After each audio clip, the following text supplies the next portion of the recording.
नवरात्रे में, शारदीय नवरात्रे में, आषाढ़ी नवरात्रे में, आदिक पौष नवरात्रे में हम शंकर की, हम जगत जननी जगदम्बा की जब 9 दिन तक तुम्हारा कैसा भी दुख है सुंदर कलश का निर्माण कर देता हूं।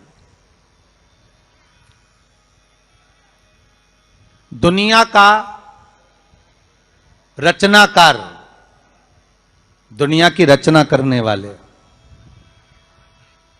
महाराज, संपूर्ण ब्रह्मांड की रचना करने वाले, जिनको भगवान शिव ने स्वयं ब्रह्मदेव से कहा है कि ब्रह्मा जी तुम सृष्टि खंड को आगे बढ़ाइए, सृष्टि की रचना करिए। और आज ही के दिन, यही चैत्रीय प्रतिपदा के दिन,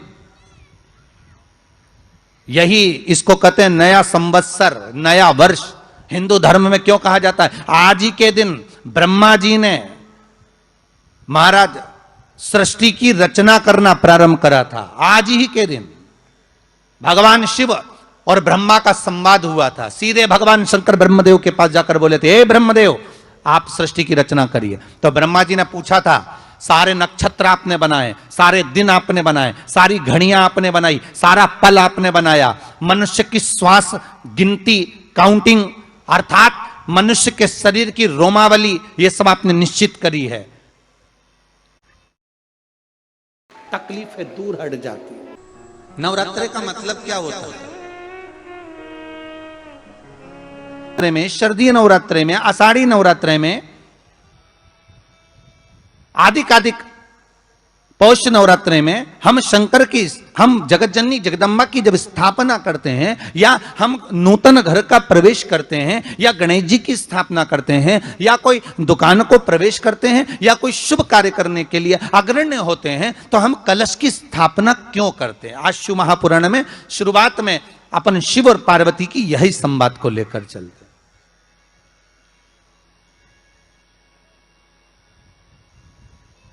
आखिर कलश में ऐसा क्या है? कलश के अंदर आखिर ऐसा क्या विराजमान है कि 33 कोटि देवता उस कलश के अंदर आकर बैठ जाते हैं? महाराज,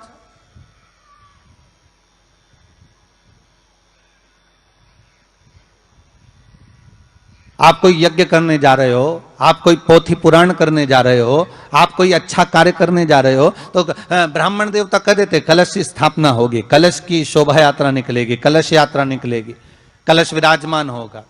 और आज हर की पौड़ी पर, प्रयागराज में, या उज्जैनी में, नासिक में जो बड़े बड़े कुंभ के मेले होते, कुंभ का मतलब भी तो कलश से होता, उसकी महत्वता क्यों है?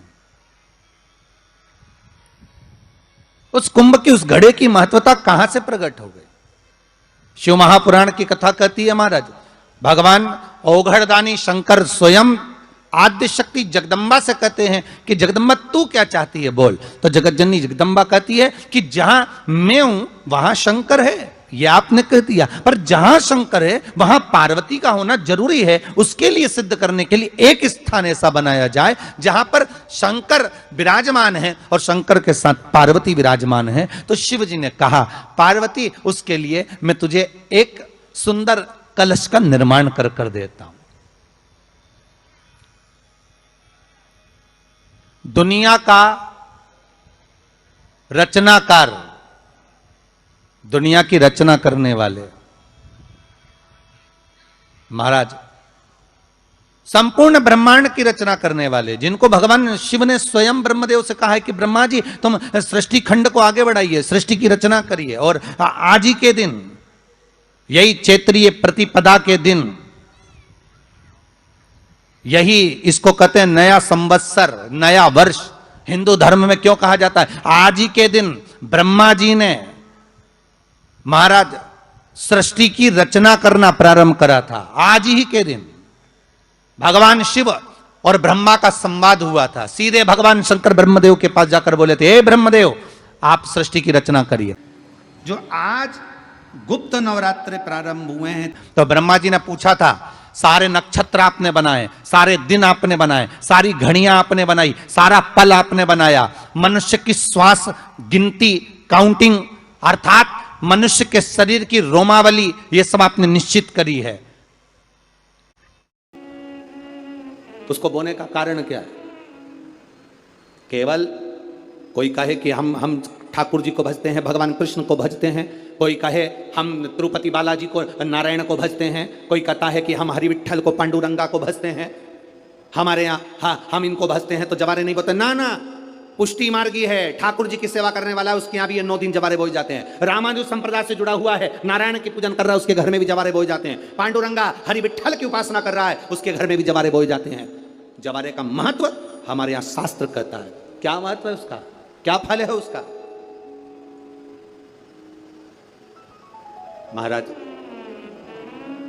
जब देवी माता ने दुर्गा भवानी को पंचायत में बुलाया गया, शिव पंचायत में मां दुर्गा बैठी हुई है, और शिव पंचायत में जब दुर्गा भवानी बैठी,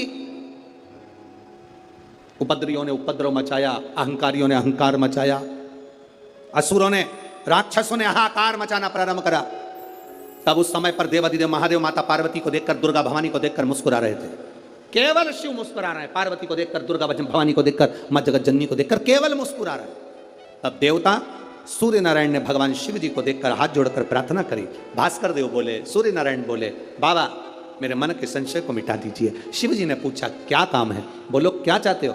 शंकर भगवान से सूर्य देव, भास्कर देव कहते हैं, प्रभु आपके मुस्कुराने का कारण क्या? भारत की भूमि पर जितनी जगह पर भी आप लोग कथा सुन रहे हो, आस्था चैनल पर, फेसबुक यूट्यूब पर जितने लोग कथा सुन रहे हो, बड़े ध्यान से सुनना कि जवारे क्यों बोए जाते हैं। नवरात्रि में जवारे की महत्वता क्यों होती है, क्यों बोया जाता है, मिट्टी में गेहूं डालकर क्यों उत्पन्न किया जाता है, उसकी महत्वता क्या है? सूर्य नारायण पूछ रहे हैं भगवान देवाधिदेव महादेव से, आप दुर्गा भवानी को देखकर मुस्कुराए, आप हंसे हैं, आपके चेहरे पर प्रसन्नता आई है, कारण क्या? और महाराज देवाधिदेव महादेव ने कहा, यहां भगवान विष्णु, गणेश जी, भास्कर देव, आप सब बैठे हो। असुरों ने आक्रमण कर दिया, असुरों ने आक्रमण करा है, और वह असुर आक्रमण कर दिए हैं तो वो असुर प्रवेश कर रहे हैं, उपद्रव मचाकर, हाहाकार कर कर नष्ट करने वाले हैं इस पूरी पृथ्वी को। तो फिर उसको बचाएगा कौन, कैसे बचेगा? शिव जी ने कहा चिंता मत करो। दुर्गा ने अपने केश का स्मरण किया, एक केश को माता पार्वती जी ने अपने हाथों से छुआ, छूते ही एक कुंड में सुंदर जवारे उत्पन्न हुए हैं। जब तक वो जवारे बड़े नहीं हो जाते, जब तक वो जवारे थोड़े प्रबल नहीं हो जाते, तब तक एक भी असुर प्रवेश नहीं कर सकता, हाहाकार नहीं मचा सकता और अंदर आ नहीं सकता। शिव महापुराण की कथा कहती है, जवारे जिसके यहाँ बोए जाते हैं, जवारे का, आप लोग कहते हैं कहीं पर देवी जी बैठी हैं, किसी के यहाँ मिट्टी की मूर्ति आई, 21 फीट की, 41 फीट की, 15 फीट की, 10 फीट की, 25 फीट की देवी जी की प्रतिमा स्थापना हुई। लोग कहते हैं हम देवी जी का दर्शन करने जा रहे हैं, दुर्गा जी का दर्शन करने जा रहे हैं। शिव महापुराण की कथा कहती है वो दुर्गा जी का दर्शन नहीं, देवी का दर्शन नहीं। नवरात्रि में जहां जवारे बोए जाते हैं वहां मात्र आप पांव रखते हैं तो अपने घर में से क्लेश दूर हट जाता है, अहंकार दूर हट जाता है, अभिमतता दूर हट जाती है, तकलीफें दूर हट जाती है। जिसके घर में जवारे बोए जाते हैं वहां से अहंकार, काम, लोभ, आसक्ति, वासना, तृष्णा और दुख, तकलीफें दूर हट जाती है। तो जवारे का मूल का तत्व आनंद, सुख। महाराज उसको समझने वाला समझ सकता।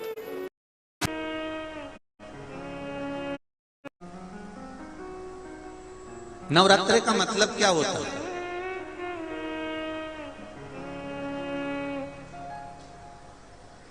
केवल 9 दिन तक देवी की आराधना कर लो, नंगे पैर ले लो,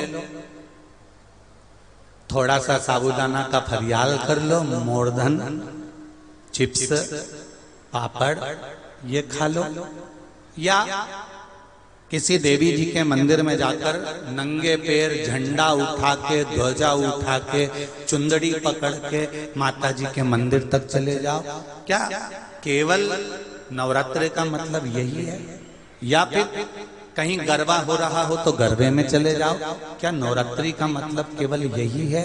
या घर में जोत लगा लो, नवरात्रि का मतलब यही है? घर में जवारे बो दो, नवरात्रि का मतलब क्या यही है? घट स्थापना कर दो, क्या नवरात्रि का मतलब केवल यही है?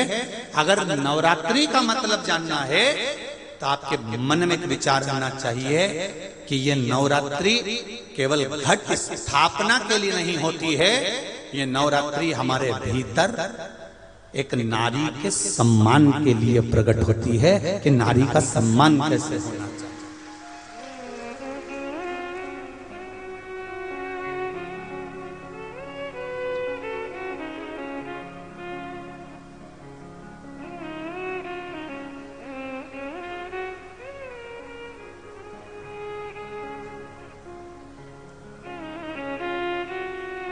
एक नारी का आदर क्या होता है? एक नारी का सम्मान क्या होता है? एक नारी के विचार, उसकी सोच, उसकी दृष्टि क्या होती है?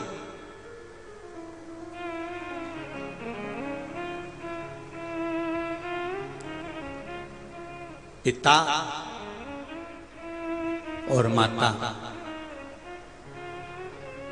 युग के निर्माता हैं ये चार। उसमें माता, पिता, गुरु और राजा। जो क्षेत्र का राजा होता है, नगर का राजा होता है, वो भी युग का निर्माता होता है कि वो अपने राज्य को धारण कर कर किस तरह से व्यवहार कर रहा है। माता अपने बच्चे को क्या सिखा रही है? क्या सिखा? आप में से कितनी माताएं जिनके बच्चे रोज प्रणाम करते हैं, चरण छूते हैं? जरा हाथ उठाओ तो। देखा देखी में मत उठा देना री जी हो, क्योंकि देखा देखी में तो काम बिगड़ जाता है। रख लो रख लो, देखा देखी में काम बिगड़ जाता है। कक्षा 8वीं का पेपर था, बच्चे एक के पीछे एक बैठे थे, लिखने के लिए प्रश्न आ गया कि दिल्ली की सबसे बड़ी मीनार का नाम लिखो। आगे वाले ने लिख दिया दिल्ली में कुतुब मीनार है। उसके पीछे जो बैठा था उसने आगे वाले की कॉपी में से नकल कर कर लिख दिया दिल्ली में कुतिया बीमार है।